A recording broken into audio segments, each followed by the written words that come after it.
Gracias. Bueno, yo les voy a hablar de 3 proyectos que he estado desarrollando durante 10 años. Y bueno, una de las cosas era que quería hablar de la tecnología y entonces investigando sobre el tema me di cuenta que hay toda una problemática acerca de todos los desechos tecnológicos que se generan por todo el exceso de consumo y de estas estrategias que a veces tienen algunas empresas del obsoletismo programado y cosas así, ¿no? Entonces, pues, el resultado de eso son pues, toneladas de basura tecnológica y lo que hago es ir a estos lugares donde se acumula esta basura, que a veces son depósitos y otras veces es en la calle, ¿no? En lotes baldíos, en lugares cerca de donde arreglan dispositivos. Y lo que hago es utilizar toda esta materia como una materia prima o una sopa primordial con la que a partir de estos materiales los convierto en organismos de vida artificial y después estos bichos que son como unos parásitos, por eso los llamo parásitos urbanos, los suelto en distintos sectores de la ciudad donde veo que se acumula basura y entonces empiezan a interactuar con esa basura tecnológica como si hubieran surgido de entre esa materia, ¿no?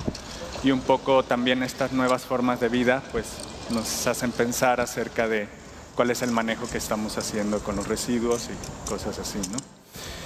Y bueno, estos son como muy simples, están hechos a partir de mecanismos de juguetes que me encontraba en los tiraderos y bueno, hacía algunos como mecanismos con alambres para que pudieran hacer estos movimientos y bueno, al final la ciudad se vuelve como el laboratorio o el lugar de experimentación y estos bichos que interactúan con el entorno pues también interactúan con los transeúntes y la gente que ve eso pues hace que se empiece a generar todo un imaginario alrededor de estas nuevas formas de vida, ¿no? Que están viendo es una maraña y lo que hace es generar sonidos con la luz de la luminaria y también se roba la energía del poste para poderse mover, ¿no?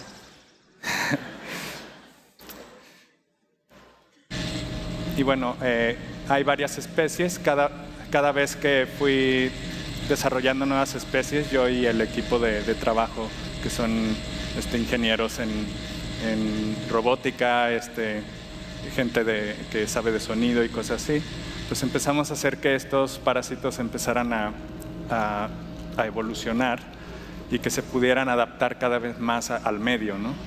En este caso ya viven directamente en los cables y se roban la energía del cable para poderse mover y bueno, están dotados de sensores para que, no sé, si llega la comisión a quitarlo con una escalera, pues con el sensor lo puede detectar y huir hasta el otro lado del cable, ¿no? Entonces, otros tienen otros sistemas de defensa, en este caso a través de la mímesis. Este parásito también que vive en los cables tiene una carcasa de caja de fibra óptica que vemos muchas en la ciudad y entonces cuando detecta algún peligro simplemente se queda quieto y pasa totalmente desapercibido, ¿no? Y bueno, y otras maneras de mimetizarse es con el paisaje sonoro. Lo que hace es grabar sonidos del entorno que tengan ciertos decibeles y después los reproduce, ¿no? Entonces a veces suena como claxon o como el señor del gas o cosas así, ¿no? Y bueno, entonces estuve pensando también qué otras maneras puedo buscar para generar energía a partir de otros remanentes que pueda haber en la ciudad, ¿no? Entonces empecé a hacer toda una investigación con el tema de las aguas residuales. Y bueno, pues es un tema que hasta ahorita he estado desarrollando.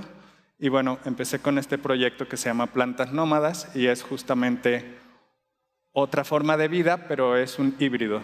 Es un híbrido entre plantas, bacterias y una parte robótica, ¿no? Y bueno, este es el entorno en el que habita esta especie, que son como los ríos contaminados y estos robots que viven en la ribera de los ríos. Entonces, lo primero que hicimos fue visitar uno de los ríos más contaminados, que es el río Lerma, que también hay una parte que se llama el río Santiago, y esto es con lo que nos encontramos, ¿no? Entonces fue muy impresionante ver esto y empezar a hablar con las comunidades afectadas, y bueno, todo este problema era como demasiado grande, y eso hacía que me interesara más hablar de estos temas y que estos robots funcionaran como un dispositivo de reflexión en realidad, ¿no? Entonces hicimos análisis de las aguas, hubo muchísima gente involucrada, biólogos, ingenieros en mecatrónica, y bueno, todas las instituciones que ya nombraron al principio estuvieron involucradas, ¿no?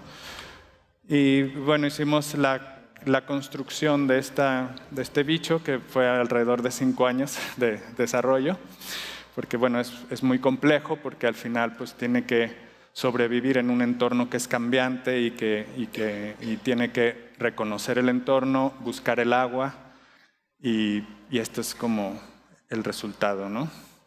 Que es este híbrido que vive en la ribera de los ríos y que tiene un montón de sensores para ubicarse.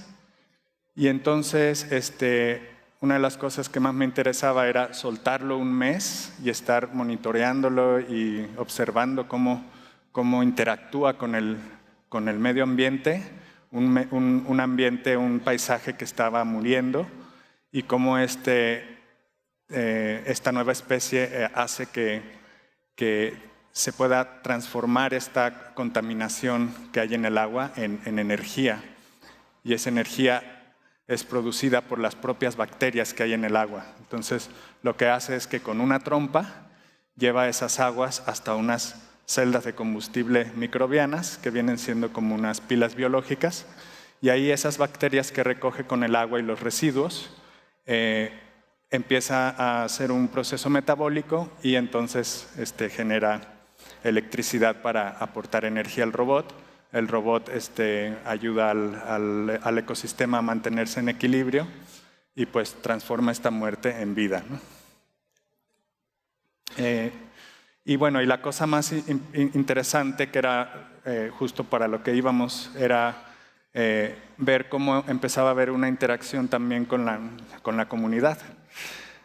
Y bueno, ahí se abre otra vez como el debate de que ya nos estaba hablando más, porque es un río que lleva más de 40 años contaminado. Y pues se abrió el debate de ver las posibilidades de que se pueda sanar este río, ¿no? Entonces empezó a despertar ahí un interés, y esa era como la parte que más me interesaba, ¿no? Después, ahora estoy trabajando con un proyecto que se llama Plantas Autofotosintéticas. Y bueno, surge de otra pregunta, que era, bueno, ¿cómo llevamos esta relación con otros seres para hacer una simbiosis y entonces tratar el agua y integrarnos al medio ambiente, ¿no? Y sale este proyecto, que es como una analogía de cómo una ciudad puede funcionar de una manera más simbiótica. Y bueno, aquí lo que ven es un ecosistema que crece dentro de esta esfera, un ecosistema en equilibrio donde hay plantas acuáticas, crustáceos, hasta peces. Y toda la energía que producen las bacterias que viven alrededor de este ecosistema, en estas torres, están generando energía a partir de aguas residuales tomadas de distintos puntos de la ciudad, ¿no? Entonces, esta agua pasa por las celdas microbianas, se limpia por procesos de biodegradación, el agua limpia va al núcleo, alimenta el núcleo, y además genera luz para que las plantas puedan hacer fotosíntesis. Entonces, este organismo lo hace independiente de la luz solar. Entonces, es un organismo que en conjunto puede vivir o debajo de la tierra o lejos del sistema solar. Y bueno, al final el principal objetivo de estos proyectos es justamente generar conciencia y empezar a generar un imaginario para que nos ayude a construir nuestras ciudades en el futuro, ¿no? Muchas gracias.